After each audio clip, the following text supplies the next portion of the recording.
What's up, everybody, and welcome to ITG Daily, the show that brings you the hottest in gaming news each and every day. I'm Drew Bosley, that's Scott Savage, and you can join us at InsideTheGame.ca, our YouTube channel at Inside the Game Official, Rad TV, where we're live there 24/7. That's right, look for that as well. And of course, other TV streaming networks around the globe. I'm talking about Amazon Prime, Roku TV, Jake's Esports TV, ESTV, a whole lot more. But maybe the video isn't for you. You want the audio side? Then check us out on Fired Up Network. Right there, we're across 212 platforms. You can listen to us in your eardrums. Scott, today's a hot show. What are we talking about? And coming up on today's show, we have our Spider-Man 2 review has gone live, and as such, we do a little recap across the internet and see what the people are saying. We also take a look at Just Stop Oil's Game Over was rendered in the UK. We'll get into that. Alan Wake 2 has some free DLC that's been planned. PlayStation trophies might come to PC. That's a big move on PlayStation's part. And Battlefield 2042's player population has been just about as good as it ever has been. Nice. Let's talk about Spider-Man 2. Scott, it's a big day here for ITG as we're dropping 3 reviews and today's daily show. That's right, we've been pretty busy over here. First up, though, was Hot Wheels Unleashed 2 Turbocharged. I dropped that this morning at 3 o'clock. Oh, actually 3:01. Weird embargo time sometimes, dude. Up next, those are always tricky. They were tricky, for sure. Up next was Steve and I with Spider-Man 2. That's right, that just dropped. And then later today will be Wizard with the Gun. Your review. Scott, give us a quick recap on that. What's going on? Oh, it's a very difficult roguelite. A wizard with a gun is not something you'd expect a wizard to need, but you're going to need a lot of guns. In fact, a second player is very recommended. Nice. There you go. So make sure you check that out. You can hit us up over at InsideTheGame.ca, our YouTube channel at Inside the Game Official. Dude, it's been a while. And then, of course, Rad TV will have our reviews as well. We have our Fast Channel live 24/7 over there for you, so make sure you check that out too. But dude, I want to recap Spider-Man 2 reviews as they're starting to kind of surface. Jordan Miller over at VGC gave Spider-Man 2 5 stars out of 5. Spider-Man 2 is an incredible, confident sequel and one of 2023's best games. Incredibly fun to play, fast-paced, and full of heart. It takes the best of Spider-Man lore and the best of Insomniac's penchant for excellent gameplay sequences and combines them with arguably the best Marvel game ever. Dude, that's pretty bold, pretty strong right there, I would say. Good review coming out of there. Jordan Ramey over at GameSpot gave it an 8. Here's the good. The narrative through line of dealing with loneliness fleshes out Kraven and Venom in new and exciting ways. Peter and Miles' evolving relationship culminates in a fulfilling finale for the 2 Spider-Men. Combat is fun, and for the first 2 games, rewarding timing with acrobatic combos. New navigational abilities add exhilarating sense of speed without sacrificing control. Here's the bad. Some of the side missions are irritating busy work. New areas don't create new types of gameplay, only more ground to cover. I would agree with that. Simon Cardy over at IGN gave it an 8 and says, as a sequel in a spectacular series, Marvel Spider-Man 2 is both blessed and cursed. Its story of 2 Spider-Men is a great time, and Spidey's fans dream to play through as comic book pages are brought to life, elegantly walking the tightrope between light humor and heavier themes. Meanwhile, Insomniac refines a successful formula of combat and web swinging without revolutionizing either in major ways, making them comfy and familiar with just enough tweaks and abilities to elevate them to fun new heights. The part that feels like actually needed radical rethinking is the open world of New York City, which has been made bigger but not better, with an exhausting checklist of mostly repetitious side activities. But it's safe to call this another thrilling Spider-Man adventure that delivers Insomniac's best tale yet, and despite its open world falling short, it's reliably fun superhero power trip. And you know what? Screw it. It really did make me feel like Spider-Man 2. There you go. So there's everybody's quick synopsis of Spider-Man 2. Steve and I, like I said, did review it. I gave it an 8.5, Scott, and I would side with Simon saying the open world, dude, it's just repetitive. That was my biggest takeaway. Here we are once again, another car chase. Out of 3 games into Spider-Man, dude, and I'm doing the same thing I've done in the first game.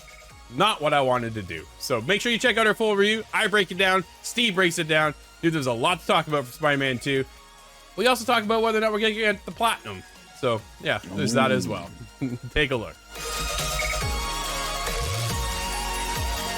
Scott, dude, another heartbreaking topic here. This one, it's just, I'm so baffled by some of these moves lately. Just Stop Oil protesters interrupt UK's biggest game event, EGX. Jordan Miller over at VGC. The UK's biggest gaming event has been interrupted by protesters from Just Stop Oil. According to multiple people who attended EGX in London on Sunday during the final of a Tekken tournament, group members rushed to the stage and covered the monitors with orange paint. Images from the event show the protesters being surrounded by security guards. 3 members of the group appeared on stage and began to spray orange paint. Why? Scott, why? Like, I'm so irritated by this lately. People interrupting other people's pleasures, right? We saw this with Jeff Keighley, and then we saw it actually 2 years in a row with Jeff Keighley stuff. Like, it's just ridiculous. The whole Bill Clinton thing, and then there's another one coming up on stage. Here we are once again. What is Jeff Keighley gonna have to worry about next time, right? The Video Game Awards are just around the corner. Here we go again. Are they gonna have to start roping it all off and then funneling people down one pathway to get on the stage? Yeah, it's really going to be taking the public out of that whole situation and just reducing it down. But that kind of takes some of the fun out of the situation, in my opinion. Absolutely. But what do? This seems to be really a security issue at this point. And I can't believe all of these have remained peaceful, luckily. There hasn't been something just, I guess, zealous enough to take this to another extreme. But I'm worried. I'm worried for that kind of event. Absolutely. A Just Stop Oil spokesperson said, quote, "Video games let us escape into new and exciting dimensions, but real-world physics are about to deliver the deaths of millions. Put more carbon into the atmosphere at this point, and it's game over. Gamers cooperate to win, and we need these skills to survive. Everyone must step up and join in civil resistance against new oil and gas, because this isn't a game. Let's unite and make this world safe." But that, man, I'm just like, I'm not buying the comment, Scott. Like, I'm not, you just interrupted something to do this. Like, I get your passion and where you're trying to lead, but dude, this isn't the way to do it. There's a time and place for everything. This wasn't the time or the place. No, I think I feel the same way. I understand that being a protest, it has to be kind of in your face, in the way. It has to be an issue. Sure. You kind of wake up and choose trouble that day. But this is not, like you say, this is not the way that you're going to win over any hearts and minds. I see something like this and I get annoyed. I'm that kind of personality where I'll just be annoyed because of something like this. Yeah. Now, I want not enough to go drive my car down to the store or anything like that, but it's just, I want to get behind the idea of this. I think it's a good idea to be conscious and a good caretaker of the earth. I think that's something we can all get behind. But this does not bring that positive attention that you're looking for. No, this doesn't help the protesters at all. This just puts them in a negative light. Don't do this. It doesn't make any sense. Scott, exciting news for Alan Wake fans as Sam Lake teases free DLC for Alan Wake 2. Grant Taylor Hill over at Insider Gaming. During an exclusive talk at EGX London, Sam Lake personally confirmed that Alan Wake 2, which will be released on October 27th, will be getting significant DLC post-launch on both a free-to-download and paid basis. Dude, that's pretty sick. He didn't go into too much detail, but Lake confirmed that there will be a series of drops following the game's release, and that many of them will be free for all players to access. In the early gameplay reveals and breakdowns, everything we've seen on Alan Wake 2 suggests it's going to be one hell of a memorable title. Sorry. It looks chilling, beautifully haunting, and well acted. It boosts live action snippets interspersed between pulse pounding in-game sequences, positively bursting with tension. Scott, I know you're pumped about this one, man. Oh, absolutely. I let Alan Wake kind of slip by as a kid, and then I went and played it later on and realized I was missing out on so much. And as I discover this is my favorite kind of subgenre, I'm really happy to see something like this get so much attention. I haven't seen this much attention on a horror third-person adventure game since The Medium. And The Medium was good for what it was, but it didn't have the gravitas around it that Alan Wake 2 does. Sure. I cannot wait. This is quickly becoming one of my most anticipated games. Well, of this month, for sure. Dude, what a year in gaming, right? Here we are getting Alan Wake 2 now as well, with DLC on the way. How soon do you think we get the DLC after the game's launched? Yeah, I think it's probably likely that we'll see paid stuff first as a way of kind of monetizing it and see what kind of the reception will be. Sure. I'm not really certain what paid stuff would look like in terms of this kind of a game. It's not multiplayer. No. But I would expect maybe to hear about these 3 expansion packs, maybe buff out the story a little bit, probably about a half a year after release. That's what I'm thinking. Can they take it down the road where CD Projekt Red has in the past with The Witcher, right? All of a sudden now a new piece of paid DLC is 30 hours of gameplay. Like, how long do you expect Alan Wake 2 to be?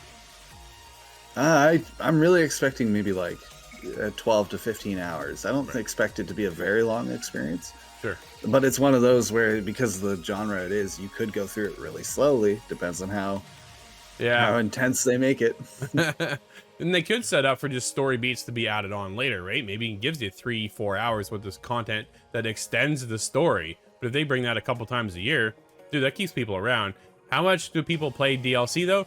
Well, Phantom Liberty just rose to the top as one of the biggest DLCs this year, and people are loving that. So here's an opportunity. Maybe the DLC will pay off. Dude, Burning Shores for Horizon was another good one that comes to mind that I absolutely adored. Steve loved as well. So, I don't know. Alan Wake 2, though, a lot of hype behind it, man. We had Layers of Fear 2, and that was packed with all sorts of DLC that came out with Layers of Fear number 1 back in the day. So there really is a market here, and I'm really happy to see the market react. Well, Alan Wake 2 out on the 27th, dude, just in time for Halloween. Got PSN data reportedly hints at trophies for PlayStation PC games. Andy Robinson over at VGC. Sony Interactive Entertainment could be planning to bring PlayStation trophy support to its PC games. That's according to the data from True Trophies, a site that scans trophy lists directly from the PlayStation Network.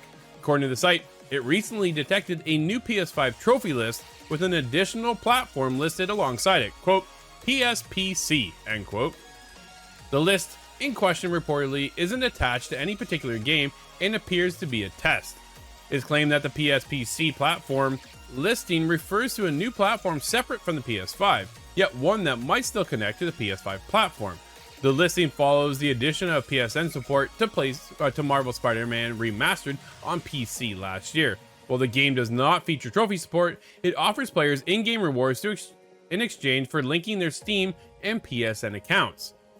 While PlayStation Studio games are on PC, such as God of War, Horizon Zero Dawn, Days Gone, and Spider-Man Remastered, can be played without the need to sign in for a PSN account, this isn't necessarily the case with Xbox Game Studio titles, which require an Xbox Live account for some games on Steam. While some titles, such as Minecraft Dungeons, Ori and the Will of the Wisps, and Psychonauts 2, don't need players to create an Xbox Live account, other notable Xbox Game Studios titles do. However, this comes with the benefit of shared achievements and shared save game progress. Scott, dude, this is an exciting move. I think, once again, PlayStation's starting to open up a little bit for other opportunities, right? They saw, man, we've seen it for so long. The main platform for games really is Steam, right? The PC space is just a juggernaut of a market, but PlayStation always wants you to be there on day one on PlayStation. Xbox, a bit of a different model, right? Xbox goes, play anywhere. Doesn't matter where you go. If you have Game Pass, even better, right? That's their big hook. But then you can take your progress, keep going, vice versa. PlayStation, I think, needs to link something, some way, somehow, if this is the case, to the PC world and the PlayStation console, right? If I'm unlocking trophies as I progress through Spider-Man 2, per se, right? I want to be able to take that and carry that over to PC. If I'm out on a road trip, grab my laptop, put it on there, download the game, play the game. All that shared progress is going back and forth, and then it pops trophies. Dude, that's a great move for gamers, isn't it? Oh, it does. That certainly sounds like they're bringing the ecosystem back up to the level that Xbox has experienced on PC already. Yeah. There's already a dedicated app on the PC for Xbox, and I don't believe that exists in the PlayStation universe yet. But it would make sense that you get, an app, you're loading your games onto that, your login, just the same as you would on Xbox, and that would keep all of your save progress. I think that's really a good move because we see there is a response to these games coming to PC. I'm included in those numbers as well. Yeah. And although I'm not a trophy hunter on PlayStation, if I were to make that jump, that's going to be what is more enticing. I love that I get achievements on PC on my Xbox. Which is nice to carry that over, right? And then that adds up to your gamer score at the end of the day for Xbox. PlayStation, I think, needs to pay attention, see what Xbox is doing, see how well it's working for them, and now kind of revitalize what PlayStation's looking at. Right now, we're about to get the PlayStation Portal, right? There's a little handheld device that allows you to stream to your PS5. Take that on the go. Technically, I should be able to hook up to like the hotel Wi-Fi and then get into my PS5. But sometimes, dude, that doesn't work. I was just away at a Ubisoft event, brought my Logitech G Cloud, and most times it works. But dude, that time I wasn't able to get into my Xbox. And that was a bit of a heartbreaker because I was looking to play a little bit more Mirage and work on my achievement list because I'm looking for the 100% over there, and I like to be able to do that here as well.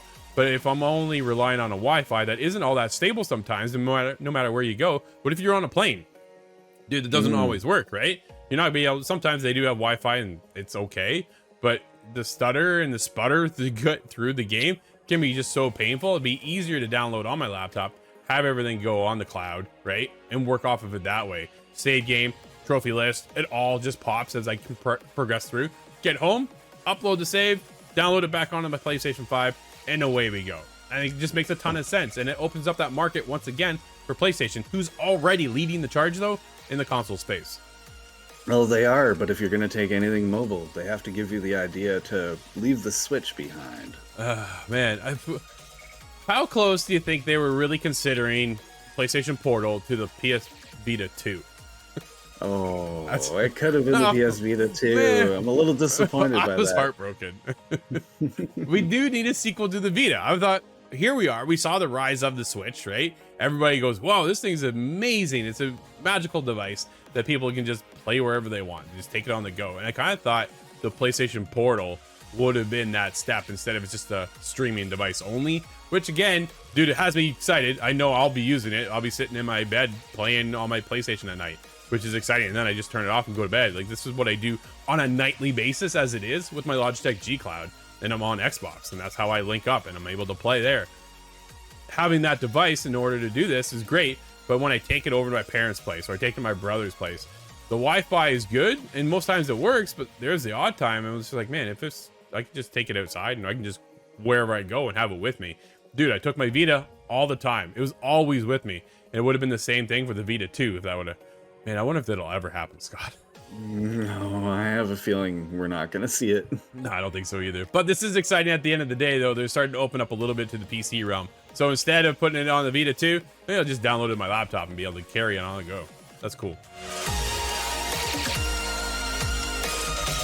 It's got some exciting news for Battlefield fans as Battlefield 2042 rode a free weekend and recent improvements to have a near launch day player population on Steam. Tom Litchfield over at PC Gamer, EA's gambit to have a Battlefield 2042 free weekend as Modern Warfare 3 got its multiplayer beta seems to have paid off. Dude, did not see that coming. Did you? No, what a time to pick your time to have a free-to-play weekend. Just take a little bit of the wind out of the sails out of Call of Duty. Yeah, interesting. Very interesting. First noted by PC Games N, the multiplayer FPS, which was lambasted by fans when it launched in 2021, nearly matched its all-time peak player count on Steam, 102,000 players, according to Steam DB, just shy of the 2021 high of 105,000 players. It's an impressive showing from a shooter many held all but written off. There's a lot to recommend for 2020, I'm so used to saying 2023, 2042 at this late date, aside from it having been temporarily free. Back in March, PCG's resident FPS aficionado, Morgan Park, found 2042 to be a redeemed shooter. The reintroduction of Battlefield series classes, new maps, and fresh specialist roles are contributed to a vastly improved game. Scott, you went hands-on preview, early access to Season 6 for Battlefield 2042. Break it down for us, man. Is this the return to form? Yeah, I think it is redeemed now. I think that is the right term because there was a huge amount of issues, and I was being a longtime fan, just as pained as everybody else, but getting into that preview event, I could see that, okay, there's been a turning point. At a certain time, a few updates ago, it is now worth your time. I'll stand behind that. I think it's worthwhile if you're a fan of Battlefield to return and see what's going on, because there's just been a ton of changes under the hood as well. A lot of weapon recoil and a lot of different kind of time to kill movement, right? Different ways the modeling would look in and amongst different cover. It's complicated, but there's been a lot of changes over the last 2 years, and I'm finally happy to say it's worth playing. Wow, 2 years later, dude, it kind of reminds me of Cyberpunk when it first launched, right? 2 years playing, 2 years after the launch, it's now where it needs to be. And I think Battlefield's kind of fallen in that same suit. It's incredible to see the amount of people amount of studios getting told just to push the game out. I think that's what happened here with Battlefield 2042. The game clearly wasn't ready, right? And then someone said, "Here, hit the green button. We're gonna go live." I'm like, "Nah, no, don't do this," right? Like the developers knew over at DICE that this wasn't ready to go, but it's not their call. At the end of the day, they got to work on it. What I do feel is necessary is to keep working at it and keep making it better, right? And I got to give it props to DICE and EA.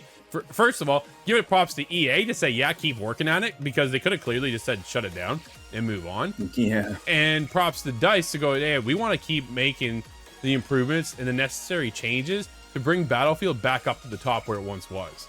Again, Yes.